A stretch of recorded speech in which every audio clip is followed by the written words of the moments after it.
Introduction, I want to reframe it a little bit and basically say that one thing that we all share today is a shared interest in sustainability and innovation, right? I think these are both very complex topics. Throw them together and you've got a real challenge as a leader to deal with. But there's opportunity in these challenges. And I think today, and what we saw yesterday as well, is bringing together thought leaders like yourselves to share best practices and also to find camaraderie. Because innovation is necessary. It's not a nice thing to go through necessarily because it's complicated and you have to be willing to be misunderstood for long periods of time in your organization in order to drive change. And it takes a special kind of character to have that tenacity. I spent the first 10 years of my career actually building my own business. So I had a startup, I scaled it, and I sold it to a private equity firm.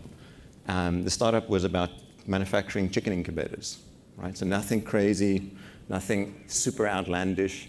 It was a sector I knew very little about, but there was a need for it. And I learned about the business and the industry as I went along.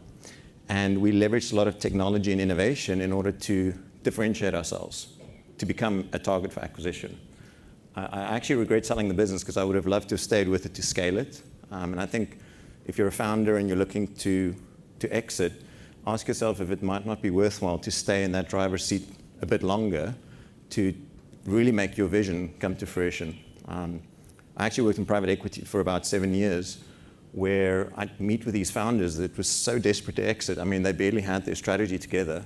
And they were really thinking about the money, right? The big payout at the end. And that long-term thinking is important, especially as we start looking at businesses and how they evolve, which brought me to this garage thinking concept, which is, what have we learned from the titans of industry out there, right? NVIDIA did their earnings last night. Don't know if any of you read up about them.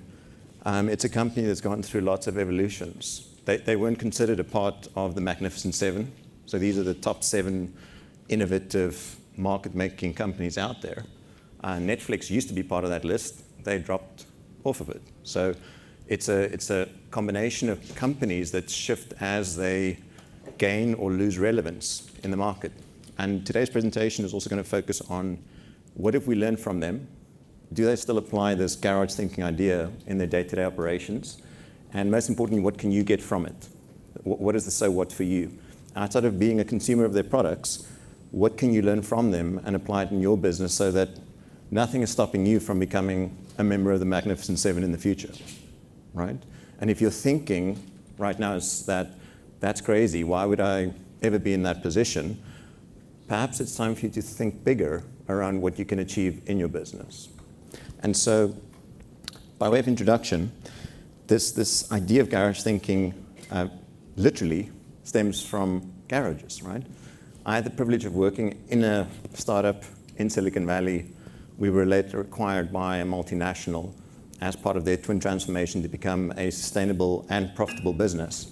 And there were a lot of challenges around cultural integration, systems integration, strategy, etc. But the reality was that I was myself living in a garage in Silicon Valley because rent is super expensive and I wasn't working at a big tech company. And we were in a garage as well, the company, because garages are cheap. So if you want to have air conditioning in a garage, you just open the front door, and that's your air conditioning. But it was very cool because we got to see the scrappy side of building a business. Having worked in private equity where everything is shiny and polished and perfect, it was amazing to be back in that space again. And there was a certain nostalgia and a pride in it because there were massive companies in the valley that started off in a garage. So Apple being one of them, right? Apple's story is awesome. Does anyone know who this person is in the picture? The guy. Does no one know who he is? Okay, so he's the co-founder of Apple, Ronald Wayne. He's the co-founder that you never heard of because he was co-founder for a total of 12 days.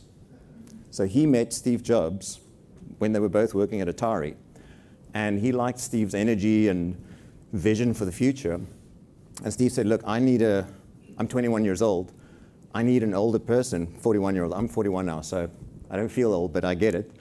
I need an older person to at least give legitimacy to my brand because we're a startup in a garage. And I've got this crazy friend called Steve Wozniak that's a real technical guy. And I think the three of us could do something great together. So Ronald was like, sure, I've got nothing to lose. And they started Apple together, the three of them. He was a 10% shareholder. And he'd had a few setbacks in his career. One of them was a slot machine business that didn't work. And 12 days in, he sat down with the Steves and said, look, I don't think I've got the stomach for this. You guys are a bit maverick in your approach to business. I'm rather going to sell my shares back to you. So he had 10% of Apple, which he sold back for $800. Does anyone know Apple's market cap? It's $3.45 trillion. You're looking at the richest person in the world, richer than Elon Musk.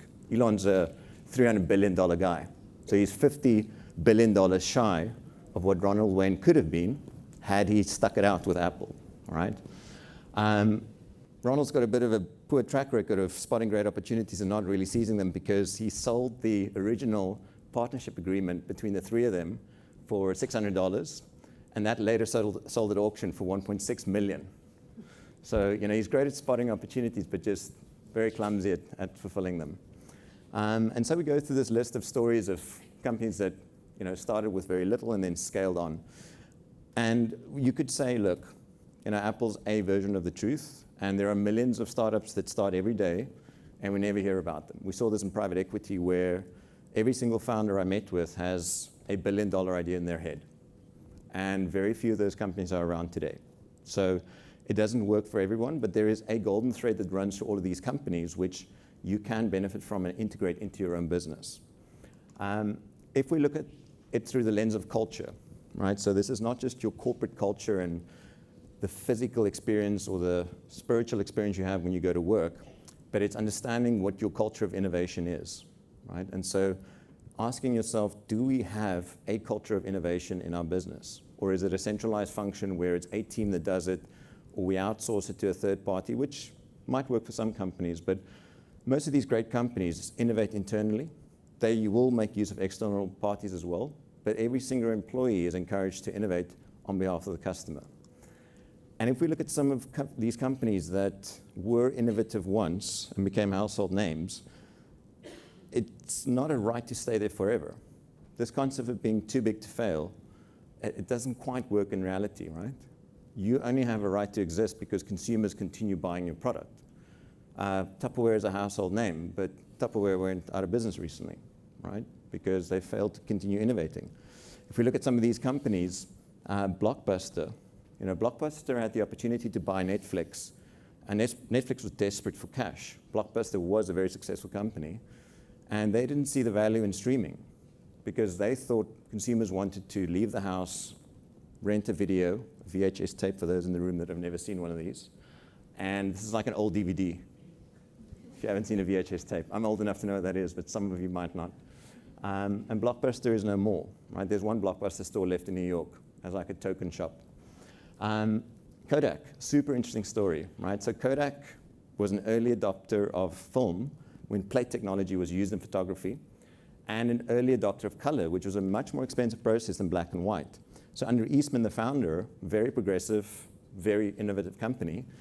And then in 1975, they hired a guy called Steven Sisson, who was the wrong hire, right? They didn't screen him correctly.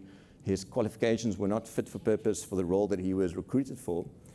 And they said to him, look, we're so successful, why don't you just take a year, go to the basement, literally, and come up with some cool ideas that we can review in a year's time. So a year later, he comes back and he says, I've come up with an idea, and here's a prototype of it. It's a product that doesn't require film to take a photo. So I don't know what to call it, but it's a camera that doesn't use film. And for Kodak, that was a crazy concept because why would we cannibalize a business model that's successful? We're in the film business. We're not going to launch this product. We're going to kill it as soon as humanly possible. So Steve took it upon himself to register it with the US Patents Office. So he's got a patent for it. And he stayed with Kodak till 2007, his entire career, desperately trying to convince Kodak that the future is digital. And as we know, Kodak went into obscurity. From a blue chip stock, safe as houses, Unless you're a very high-risk investor, you wouldn't touch it with a barge pole right now. And they were also, they had an image sharing site before Instagram, but the user interface was very clunky. So, they were a first mover advantage there. Instagram, of course, is a big success story now, but they failed to scale the opportunity that they had in front of them, right? So you have so many of these examples of companies that have great innovation in their business, but because it's threatening the core business model, and if you're very successful, it's probably the riskiest place for you to be in life because you're blinded by your own success. You don't want to shift because, like the saying goes, if it ain't broke, don't fix it. And that's actually the opposite of how it should be. You should be disrupting your own business model so that it survives change, right? Versus being consumed by it. Nokia, another example of a household name, Nokia at one stage had 50% market share. 50% of handheld phones in the world was a Nokia. That's insane. Apple and Samsung don't enjoy that level of market share, right? But Nokia had great hardware, terrible software, and poor leadership, to be quite frank. And even if they got bought up by Microsoft, and Microsoft after 2 years decided, actually, we're just going to see this as a tax write-off, right? So in spite of being amalgamated into a very successful company, part of the Magnificent Seven, there was something fundamentally wrong with their innovation roadmap that they were on. And we can go through the list. MySpace got usurped by Facebook. MySpace was first to the market. Facebook had them for lunch. Yahoo was the first search engine, got replaced by Google. There will be many more companies that today of market makers or market leaders that could be added to this list. And so it brings me to one of the case studies for today. Can anyone guess which company this is? I love it when there's of course we know what it is. It's Amazon, right? But outside of the sign, the reason why I put this up, and there are some spelling errors because fortunately artificial intelligence has not yet reached artificial general intelligence, but it's the two pizza team model, which Amazon is world famous for, right? And you may have come across this or you may have heard of it. We're going to do a bit of a deep dive into what that is. But Amazon's founding story is another fascinating one. So Jeff Bezos in 1994 came up with this idea to start selling books online. And his vision was to be the largest online retailer of books, which doesn't sound like a very exciting proposition today, but back in 1994, it was transformative. And in 1995, he had to go and find additional funding for Amazon because it was running out of money. And once you've exhausted the first round of funding, which is family, friends, and fools, you then have to start working with institutional investors that are a bit more savvy. And the story goes that he was pitching his idea to 50 different investors, and 20 were excited by the idea of what Amazon could be. And in exchange for $1 million, they would get 20% equity in the business, so valuing Amazon at $5 million. And most of his time was actually spent explaining what the internet was to investors. They were very curious about this idea to sell books in the digital space, but what was the internet? What's this thing that you're talking about? So back in 1995, this was a very new topic. It hadn't really reached close to where it is today in terms of an everyday thing, right? And it reminds me of some of the stories around artificial intelligence where we're having to explain a lot of times around what are we trying to position it as, how does it benefit you, what is the thing behind it that drives it? And we scale through, how Amazon kept building that culture of innovation. So, Jeff's a great leader, and Andy now in his current role, but when you reach 1.5 million employees, how do you get everyone to be an innovator, right? Because you're not at the hub in Seattle where all the innovation happens. You need to be innovating in Cape Town. You need to be innovating in London. How do you do that? So Amazon came up with their leadership principles. So they have 16 leadership principles. They had 5 originally, and then they added as the years went by. And leadership principles at Amazon are very much part of the DNA. It's how they hire. It's how they promote. It's used in the vernacular, emails, conversations, public speaking. It's in every facet of the business, right? Customer centricity is another big focus. Okay? Amazon's mission is to be the most customer-centric company on the planet. Always working backwards from you as the customer to determine what is it that you need and how can they build it for you. So about 90% of Amazon's innovation comes from the customer, just listening to what the customer needs and building it. And about 10% is demand push. It's coming from a room in Seattle or a room in London where an idea has been created and we're now going to push it into the market. The Kindle is an example of that, right? So the Kindle was a product that was misunderstood by the management team at Amazon. It's Jeff's idea. He wanted to push into the e-reader space. But back in 2007, books were about 25% of Amazon's revenue. It's not that long ago. So 25% of Amazon's revenue came from the selling of books. So here we have another Kodak moment. You're wanting to cannibalize 25% of the business's revenue by launching an e-reader. Jeff, that sounds like a horrible idea. So a CFO tried to rally the board against Jeff, and Jeff, being a 20% shareholder, pushed back and fired the CFO and said, we're going to do this because this is the future. And that led to more experimentation in the business and moving away from being the world's largest online bookstore. Right? That vision was too small now, given where the business is. AWS, Amazon Web Services, Amazon's push into cloud in 2006 was another example of Wall Street being dead set against this idea that Amazon, that's an online retailer, should push into the cloud space. It's too complex, too many moving parts. It's not their speciality.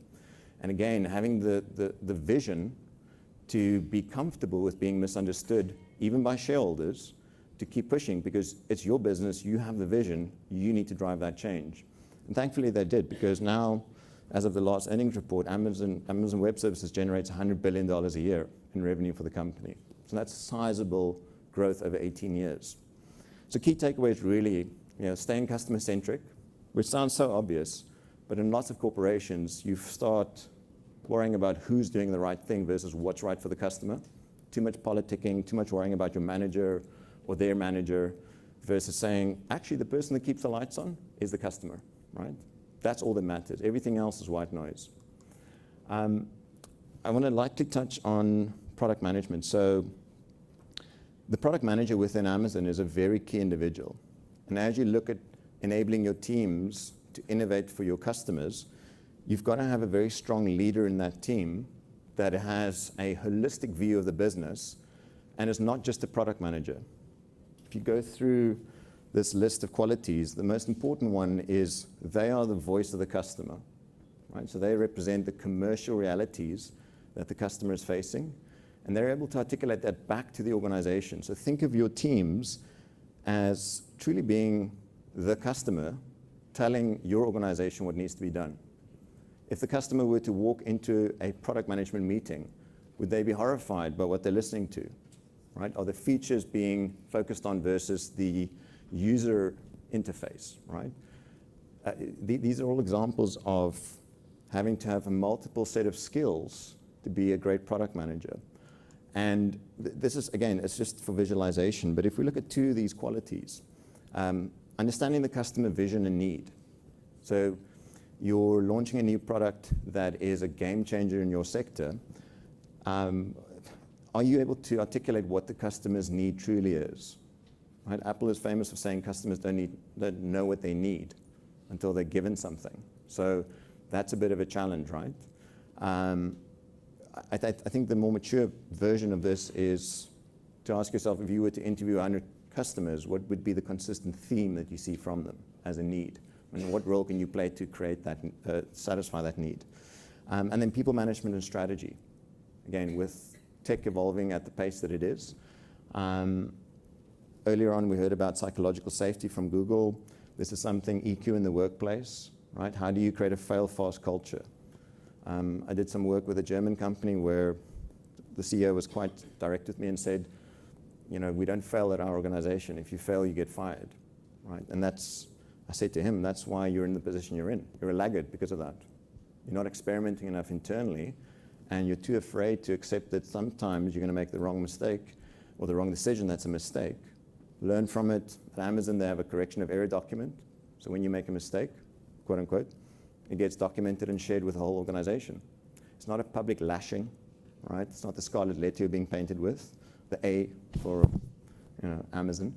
But it's an opportunity to not have your peers step into the same traps that you did, right? And so it's a learning opportunity if it's seen in that context. So this is one of my favorite images that, for me, sums up oftentimes what we're trying to achieve in our daily lives, right? It's very inspiring to think big, but it's super important to start really, really small with something that you control and then scale that effort so that you can influence the rest of the business. And if you're an overthinker like I am, this kind of visualization really helps because you get out of your head, you get active, and you start rapidly experimenting. So, and this is a visual from a book called Atomic Habits, another great read if you've not had the time to read it. But small efforts every day add up, especially if you compound them. But it works both ways. So at Amazon, they talk about day one and day two thinking. Day one is entrepreneurial. You are risk-taking, calculated risk-taking. You are customer obsessed. You're willing to be misunderstood for long periods of time because you have a very clear vision and you can articulate it and you can action it. Day two is apathy. And in Jeff's words, day two is death. Right? Day two is the systematic breaking down of your organization to a point where the good people start leaving and the wrong people stay. And we've all worked in organizations where we start seeing the good people leave, and it's a terrifying reality because it's just a matter of time before the whole system breaks down. So you want to make sure that every day you're challenging the status quo to make sure that that day one mindset is key and that you're improving. Even if it's small improvements, it's better than nothing at all. Back in 2018, when Amazon was only $1 trillion company, Jeff Bezos said, Amazon will one day go out of business. It will go bankrupt. Right? This is a big statement to make for a CEO of one of the most successful companies in the world. And he was quite direct about it and said, if we don't keep innovating, if we don't keep staying customer obsessed, someone else will take over our position. They'll take over our market in totality or in small chunks, but eventually we will go out of business. And it was in the same week where Sears went out of business, went bankrupt. Sears used to be the world's largest retailer. And so in the 5 years since that statement was made, Amazon has doubled its market share and market cap. It's now a $2 trillion company. It's more profitable than ever. You know, we couldn't be further away from a day two state.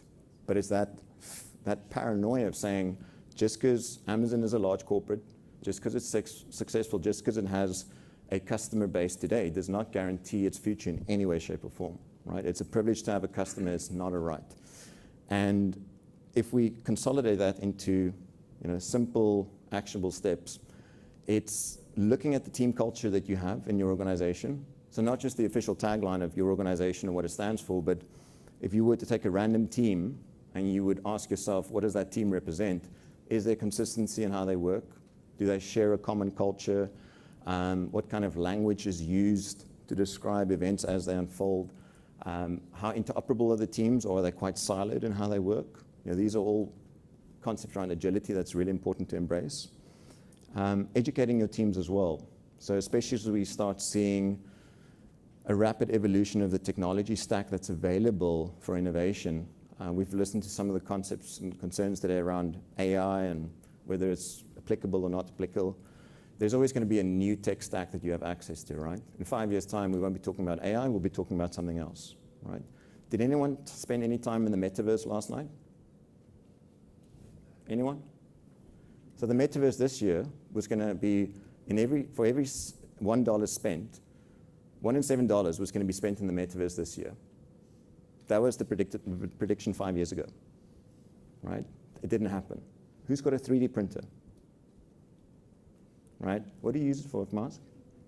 Just play around. Play around, exactly. Fixing things, yeah. So the whole vision behind 3D printers was that logistics was going to come to an end, which is very practical if we live on the moon, where logistics is an issue, but we're not there yet. So great tech, but didn't really reach the tipping point we were looking for. Blockchain is another one, right? I made the decision about 10 years ago to become a blockchain expert. That's gone through peaks and troughs over the years, right? So with all of these technologies, it's looking at them, learning about them, integrating them into your business, but not falling in love with them to the point where you predicate your entire business model on it, right? And it's hard to build in that agility, but you've got to be able to factor things in, experiment with it, and then see if it's going to help you scale or not. It's important to create a data-driven culture as well. Metrics. If you can't measure it, you can't manage it. It's a very, very famous saying. and whether that's sustainability or revenue or ideation, make sure that there is a codifying of how you do things and there's a data-driven aspect to it so you can measure it. And then choosing the right project. So there's never a shortage of challenges in any business. I think if you were to go through the list of all the challenges in your business, you could put together a very long laundry list. But the reality is that you've got to find the project that you feel is going to help you differentiate your business. I tend to choose the highest risk and ideally where others have failed, because it's a way to really showcase, if you back yourself, that you can make a material difference in the business. It may not sit with your risk appetite, but decide where you land on that continuum. And then scaling it. So it comes back to, it's no point in doing something if it's only going to have a very limited, small-scale impact, right? You have to think about how you can scale this and to make it scalable, right, beyond yourself. Removing ego to say, if I was not running this project and there were 200 or 3,000 or 50,000 other people involved, what would it look like? What would be some of the constraints we face? I'd love to open up to Q&A, because I know we've got a few minutes left before we close up.